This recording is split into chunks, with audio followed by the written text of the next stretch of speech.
Have a look at this. This is a tempering valve.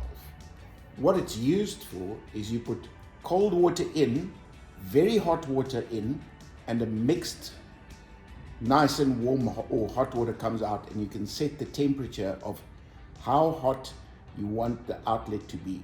But this little device has another function that very few people know about. Let me show you.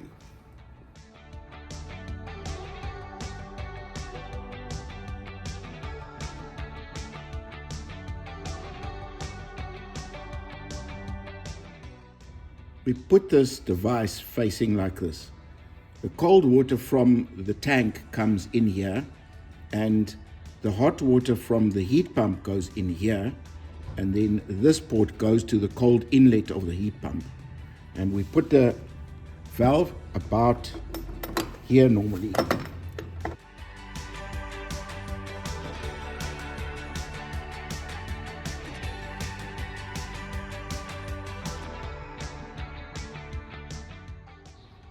What this little device does is it allows us to take very cold water from the storage tank, and it comes to the heat pump once, and then the cold water goes in and the hot water comes out, and it goes back through the valve, and it heats up, and once it reaches target temperature of 45 degrees Celsius or up to 55 degrees Celsius, the valve opens up and lets more cold water in, which then displaces the hot water back to the tanks. So you take the cold water from the tank once and you replace it once and you heat it up once to target temperature. What it also does is it allows the heat pump to run at its sweet spot of refrigerant pressure, and that allows the heat pump to be at its most efficient through most of the cycle until it reaches the point where the storage tank is almost hot enough, and then it's only slightly inefficient for that last little bit.